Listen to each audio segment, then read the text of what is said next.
E a gente não podia deixar de falar de linguagem de computação, né? Se você gosta de tecnologias digitais, e atribua valor 1 pra gente, e bora pro vídeo. O cérebro eletrônico faz tudo, faz quase tudo, faz quase tudo.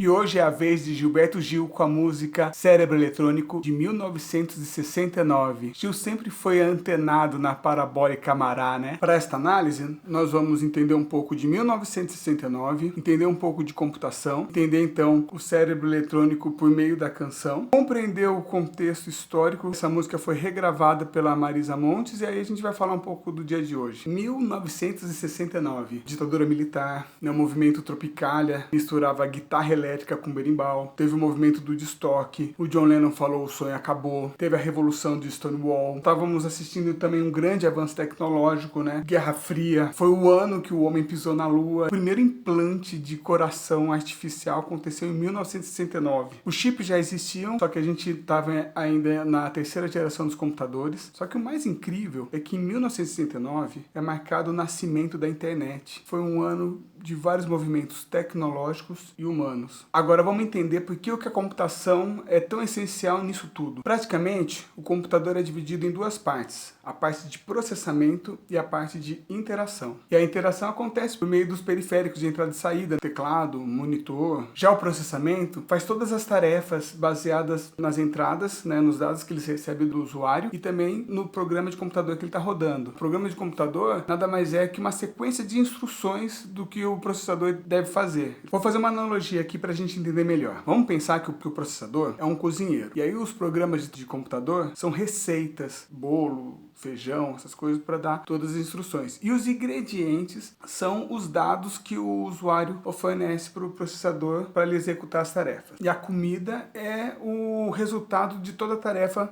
do processador que ele retorna no periférico de saída. A gente já ganha um grande avanço aqui, né? Imagina só que agora para comer a gente não precisa mais cozinhar, mas só precisa entregar os ingredientes. Só que aí o pessoal da tecnologia percebeu que por muito tempo o cozinheiro ficava ocioso. Por exemplo, ele tem a tarefa, pique a cebola. Então ele chega para o usuário e fala, me dê cebola, o usuário entrega a cebola e ele pica. Aí a próxima tarefa dele é, sei lá, pica o alho. E aí ele espera o usuário para picar o alho. E aí qual foi a sacada do pessoal da informática? Com o System 360, várias pessoas diferentes exigissem coisas do mesmo cozinheiro, para ele nunca ficar ocioso. Ele vai picando a cebola e depois ele olha a próxima instrução dele e fala assim, agora é o alho. E aí ele pede o alho. Em vez de ele ficar de braços cruzados esperando a vinda do alho, ele já chegava para a próxima receita. Ele tá fazendo um bolo e fala assim, preciso de cenoura. E aí o cara dava a cenoura e começava a picar e falava assim, agora eu preciso de açúcar. Ele pedia açúcar. Quando ele pedia açúcar, ele já pegava o alho da outra receita e ficava picotando, nunca ficando ansioso. Quando ele vê que ele precisa do usuário, ele já parte para uma outra tarefa. E por causa da falha do usuário, de demorar muito para entregar o que o cozinheiro está precisando, todos os usuários tinham a sensação de que o cozinheiro trabalhava exclusivamente para ele. Agora pensa, hoje em dia, cada celularzinho que a gente compra tem pelo menos uns 4 cozinheiros só pra gente, somado ao conceito do matemático Norbert Wiener, cibernética.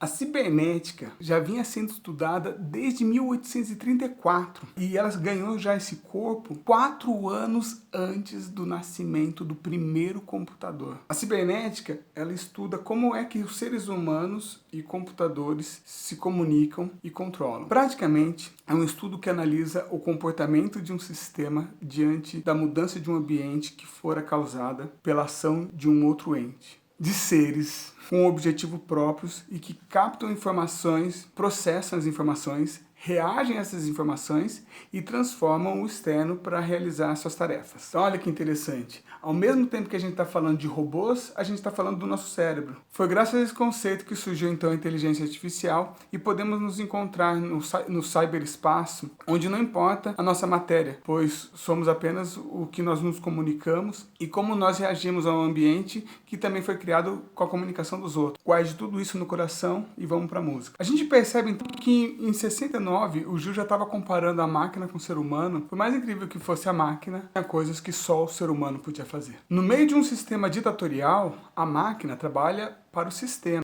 Já nós, seres humanos, temos o poder de não nos calarmos, mas até contestarmos o sistema. E esse sistema tinha um comando, alguém que ditava as regras, alheio de como essas tarefas deveriam ser executadas. Enquanto nós podemos caminhar contra o vento, sem lenço, sem documento, a gente pode caminhar e cantar seguindo a canção. Podemos ter a nossa subjetividade, podemos ter nossos sentimentos, podemos ter as nossas crenças. E nas minhas limitações e subjetividades, a forma como leio a mudança do ambiente me permite fazer as minhas interações. Claro que a vida é dura, mas temos até o poder de decidir se queremos continuar essa vida ou não. O cozinheiro jamais vai decidir não cozinhar ou resolver cuidar de jardim. E por mais avançada que seja, singularidade, a tecnologia não é capaz de resolver os maiores conflitos humanos.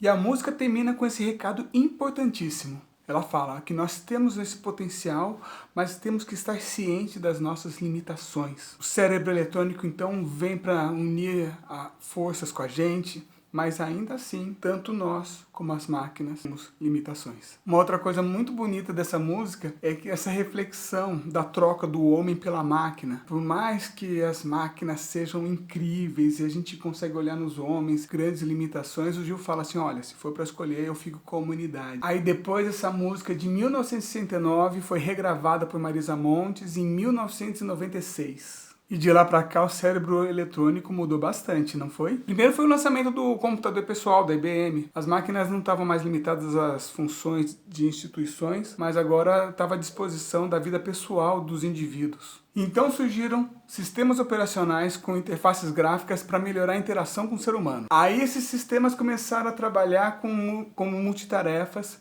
que é o cozinheiro que faz várias receitas ao mesmo tempo. E aí, no ano do Barulhinho Bom, foi o ano que a internet foi disponibilizada para nós, mortais. Então agora a gente vai falar o que essa música representa nesse novo contexto. Siga meu raciocínio. O homem é limitado e tem uma tarefa para fazer. Com a máquina, ele consegue fazer muito mais. Além dele executar suas tarefas, ele disponibiliza o resultado das suas tarefas, mas lá não é uma biblioteca onde a gente só encontra as ideias, mas é um lugar onde a gente também interage com os autores. Então agora, as tarefas que a gente vai fazer tem o auxílio da máquina, o auxílio das ideias dos outros e o auxílio das nossas interações com os outros. Ou seja, quando a gente entra nesse espaço de interação humana, nós estamos vendo alguém que é muito capaz, muito mais capaz do que ele realmente é. Eu lembro que eu estava trocando ideia com uma garota lá de Maringá pelo IRC. E ela comentou que gostava de Alanis Morissette. Na mesma hora, eu entrei no KD e acessei o resultado da pesquisa que eu tinha acabado de fazer. O resultado de uma pesquisa que foi feita por uma terceira pessoa. E aí eu baixei um arquivo de extensão Wave, que eu só conseguia ouvir o refrão da música